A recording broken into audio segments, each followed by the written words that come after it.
Salut toi, j'espère que tu vas bien et que toute ta famille également se porte bien. Bienvenue dans l'émission Entrepreneuriat chrétien. Ici, on ne parle pas simplement de business, on parle de mission, d'appel et de transformation du monde par les talents que Dieu a déposés en nous. Je crois que la foi est faite pour être vécue seulement dans une église. Je crois que l'argent et Dieu ne peuvent pas cohabiter dans une même vision.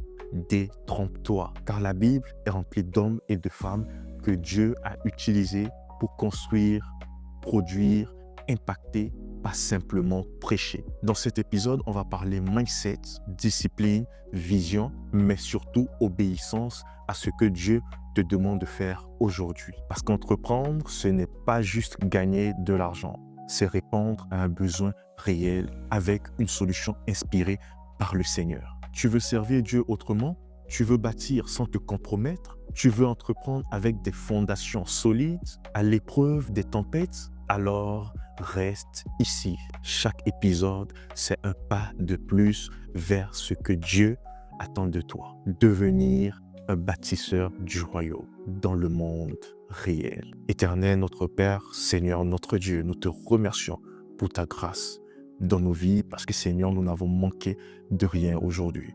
Et tu nous permets de pouvoir nous asseoir et écouter, Seigneur, le message sur l'entrepreneuriat que tu as prévu pour nous. Alors guide-nous pas, permets-nous qu'à travers les conseils que nous allons recevoir, que nous puissions gagner le maximum d'argent pour ton œuvre et également atteindre les objectifs que nous avons fixés grâce à ton aide. Merci pour tout au nom de Jésus. Amen.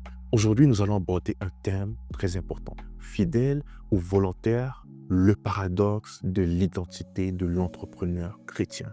La dernière fois, nous avons parlé d'excellence, de comment offrir à Dieu un travail de qualité. Nous avons compris que le travail que nous fournissons à nos clients ou dans nos entreprises doit être un travail de qualité. Mais aujourd'hui, on aborde une question très importante et plus profonde. Pour qui et pourquoi faisons-nous tout cela? Qu'est-ce qui te définit plus? Le fait d'avoir levé des fonds, le fait d'avoir une Lamborghini, le fait d'avoir une entreprise qui te génère de l'argent, le fait d'avoir une grosse communauté qui te suit sur les réseaux, être fidèle à Dieu ou être volontaire. Alors accroche-toi et aujourd'hui, nous allons aborder ce point très important. Mais avouons-le, l'entrepreneuriat, parfois c'est un piège dans lequel les gens peuvent tomber facilement. Notre identité se fond, se mélange et finit par être avalée par un rôle de fondateur. On devient l'entrepreneur, le patron. Et sans s'en rendre compte, on passe par une posture de fidélité à une posture de volonté. De quelle manière le fait d'être fidèle à notre travail plutôt qu'à Dieu pourrait influencer ce que nous croyons à propos de notre identité? La réponse est simple. Si mon identité est dans mon succès, alors je suis fini au premier échec. Si mon identité est dans mon titre, je suis perdu au premier pivot stratégique. Si mon identité est dans mon compte bancaire, je suis perdu au premier gros revers. Une identité volontaire centrée sur nous est extrêmement fragile. Elle nous pousse aussi à tout porter seul. On a ce sentiment que tout repose sur nos épaules. On travaille 70 heures par semaine. On ne déconnecte jamais. On est irritable à la maison. Parce qu'à la fin, on croit que c'est à nous de faire pousser les cultures. Non, ce n'est pas vrai. La seule identité stable et vraie, c'est que je suis un enfant de Dieu. Point. Tout le reste, comme certains le disent, ce n'est que du bullshit. Oh non, je suis entrepreneur, je suis CEO, je suis ça, je suis docteur.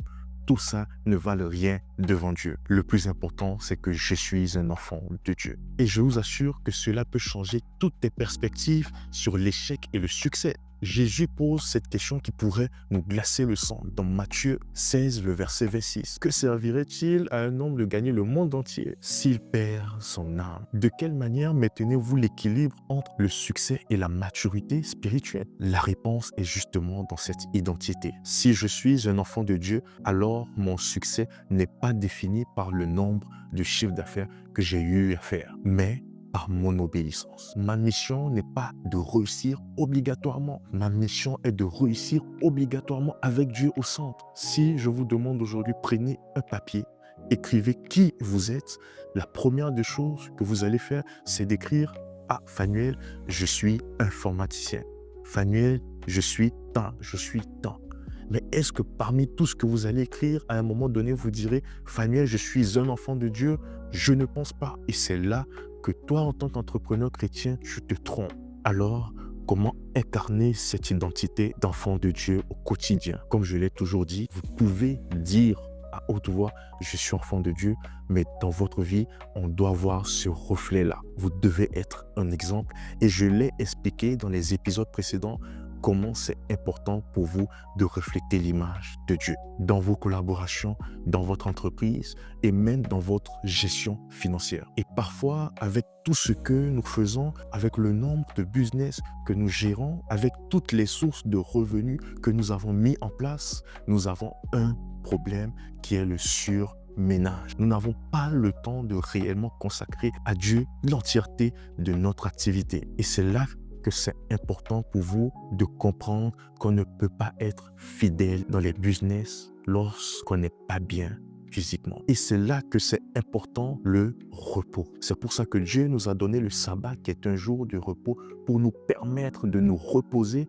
et surtout pouvoir prendre le temps, passer du temps avec nos différentes familles. Pour finir, posons-nous la bonne question. Quelle est aujourd'hui ta motivation en tant qu'entrepreneur chrétien? Est-ce la croissance, l'échelle, le gain d'argent?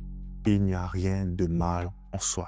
Et c'est pour cela que je dis souvent ces affirmations que je réussirai, j'aurai la voiture de mes rêves, la maison de mes rêves.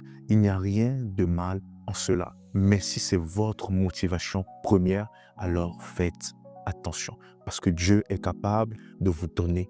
Mais lorsque ce que vous recevez, vous n'en faites pas bon usage, alors Dieu va tout simplement reprendre.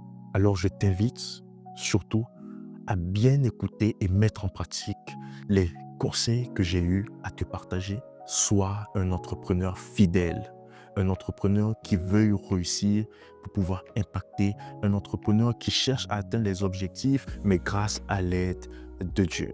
Pour finir, je te lance un défi. Prends un papier, liste tous les rôles importants que tu joues aujourd'hui dans la société et commence à prier pour que Dieu devienne la priorité numéro 1 dans ce que tu fais. N'oublie pas de planifier un repos de façon intentionnelle ou à prendre le temps de bien te reposer le jour du sabbat pour profiter de ta famille, de tes amis, ce qui te permettra d'avoir une santé mentale parfaite pour continuer ton activité.